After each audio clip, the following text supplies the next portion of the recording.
Hey there, Rachel with Back2Good here. Thanks for joining me today. Well, for those of you who don't know, our family lives off-grid in the high mountain desert of Cochise County, Arizona. Arizona is considered an open range state, so livestock can roam freely without being fenced in. It is the responsibility of the landowners to fence in their property if they want to keep the livestock out. We have 9.7 acres here, and we only have about 1 acre of our living space fenced in. The remainder of our property is left open for livestock to forage, except for the west side is fully fenced off because it's state land. And free-range livestock roam over there, such as cattle, horses, donkeys, and buffalo. A lot of times when we're outside in the yard, the animals will come to the fence and watch us.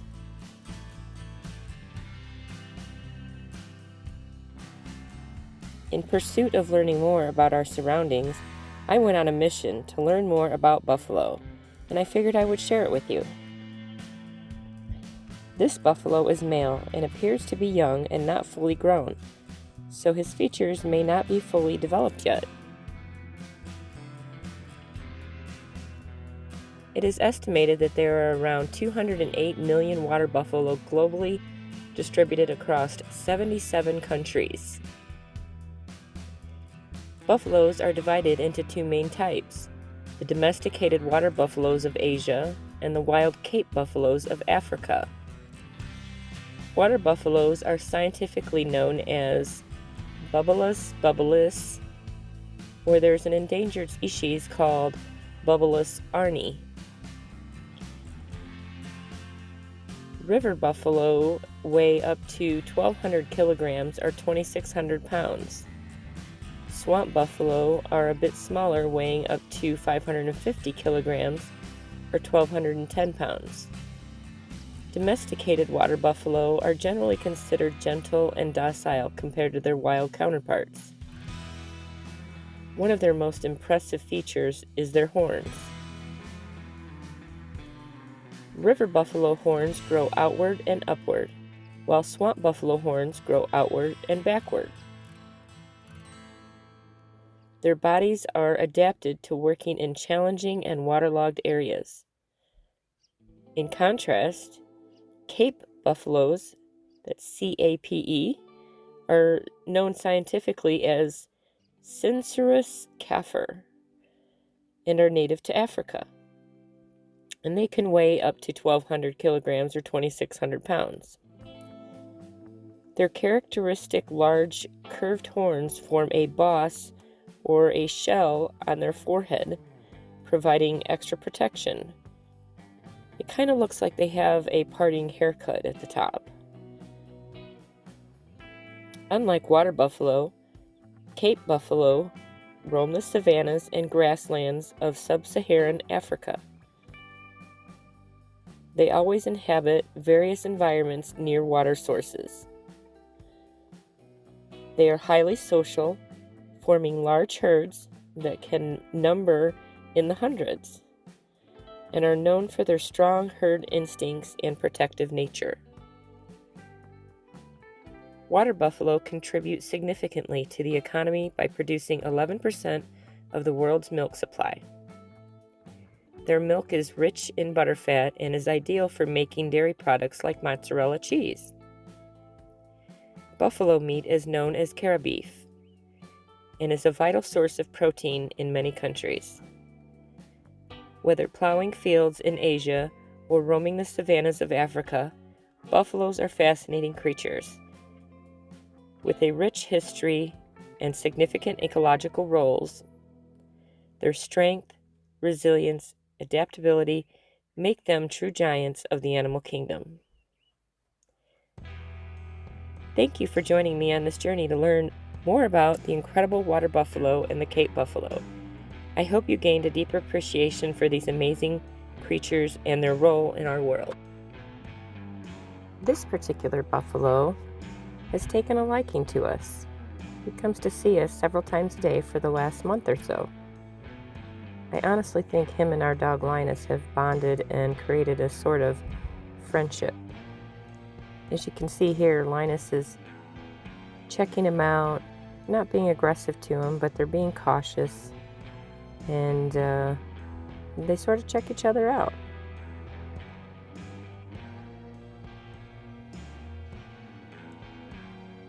Not quite sure what to think.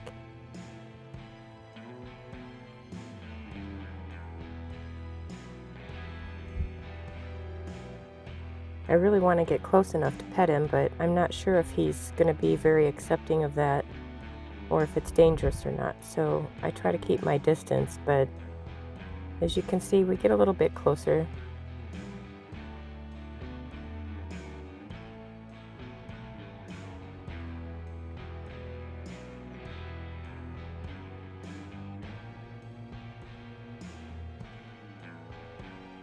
Right about now, I was contemplating how much closer I should get to him.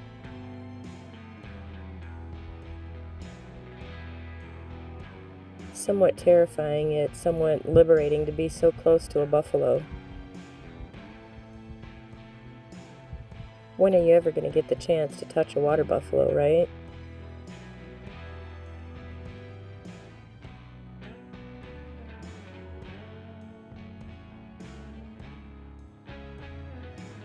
Even though he's young, he's still very massive and very powerful.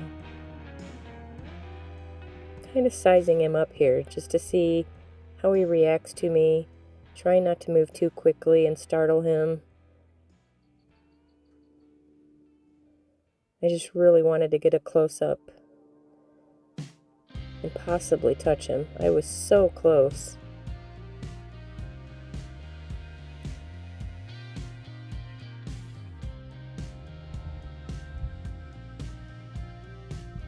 Could not believe he walked up this close to me.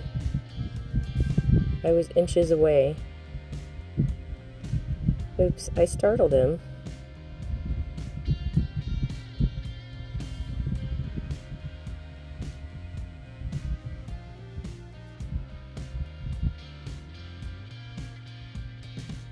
Oh goodness. Okay, I got a little scared there for a moment, I'm not gonna lie. Although there's 5 strands of barbed wire there, the fence is hardly sturdy and stable, and if he really wanted to, he could plow right through that fence.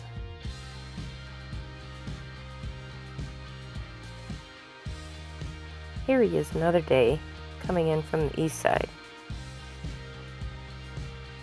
The problem when he comes in from the east side is that our fence line on the east side is not a very strong fence. It's only 2 wires, and it's not even barbed, so he can tiptoe through it. Usually the regular cattle and other animals that come through will go around. They don't bother trying to go through, so it's been plenty good for them, but he's persistent. And in the middle of the desert, right now we haven't had rain hardly at all in the last few months, probably 6 months or so, and last monsoon season was not very plentiful, and there wasn't very much green grass. So unfortunately, he likes to come try to get inside the fence because, as you saw in the last video, I have a gray water trench that I redug and filled with gravel and rocks. Well, along that path of the gray water trench grows a lot of nice green lush grass, and as you can see out here, all the grass is gone or it's all dead and dried out, and he really wants to get inside our living space area to get that big beautiful green grass that's growing by our gray water trench. I can't blame him. I'd want the green grass too.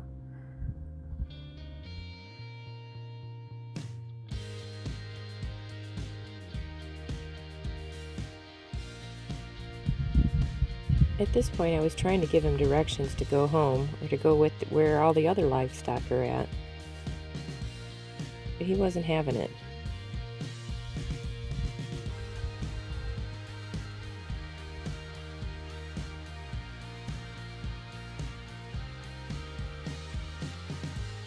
He was looking at me like, "Are you crazy, lady?"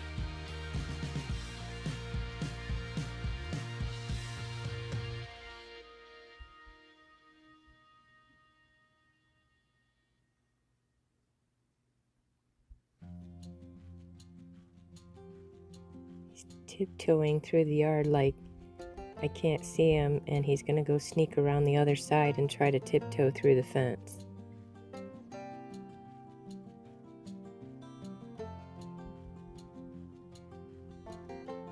So I follow him along the fence line, just to let him know that I'm watching.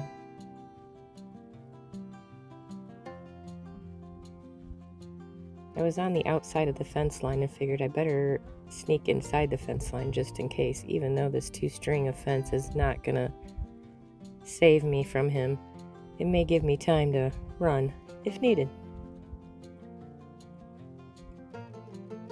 It's dangerous to approach these animals, but we've been observing him for about a month now, and he seems very docile and friendly, although he does get excited here in just a moment. He doesn't like me telling him to go home. Yes, I darted away a little bit there. Got it, better be safe than sorry.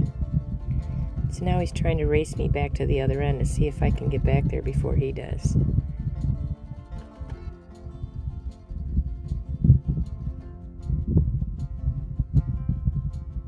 We have one opening in our fence line, and that's where our car's always parked. But if my husband's at work, he likes to try to sneak in. I don't necessarily mind. He gave my grass a good clipping. But he does like to rub his horns on things, so I don't want him inside the fence to keep him from destroying our camper or anything else around our camper. Now he's thinking about trying to come in again.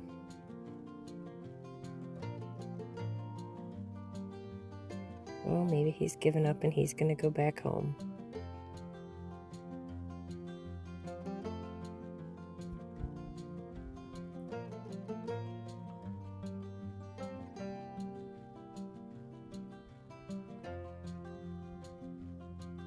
Maybe he's just pretending.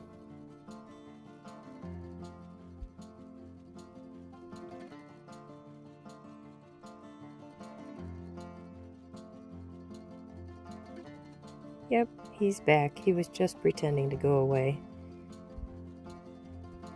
He didn't think I was paying attention. I was sitting underneath the front of the camper in the shade, and I surprised him. He said, "Go. Hey, what's up? I didn't see you there." It was me waving at him, telling him to go home. There was no more grass. He'd already came in and clipped it all.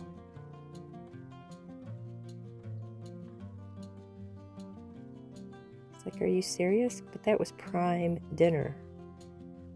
I want more of that green grass.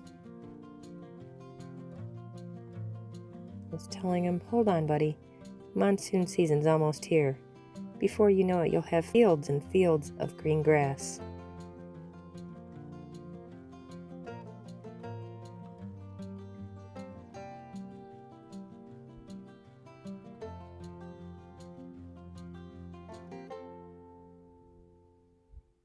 He really didn't want to leave. But there was no more green grass inside for him to get. We do have 2 kids, so I try to keep him outside the fence. He got inside the fence, and I didn't want to interrupt him. Besides, he was cutting my grass. So I let him eat the grass. I felt bad for him. But he finally waddles off and goes sleeps in the desert. Sometimes he shows up in the middle of the night. Yep. I like to sit outside at night when the sun goes down. It's so much cooler outside. Get to see the wildlife, hear the wildlife. And every once in a while I get to see him popping up to visit me. But I guess he's been recently moved to a new pasture, so this may be the last I see of this special buffalo.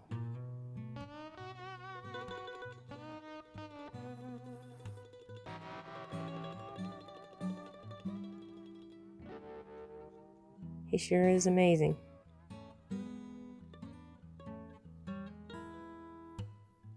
I figured I would record these moments because we're going to be moving to Arkansas soon.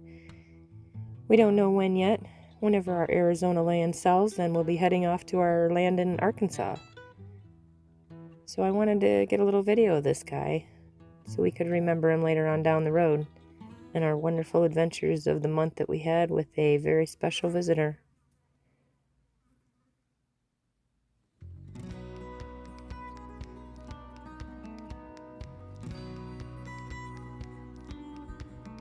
I appreciate you watching the video. I hope you enjoyed seeing all the footage of the water buffalo. You have a great day.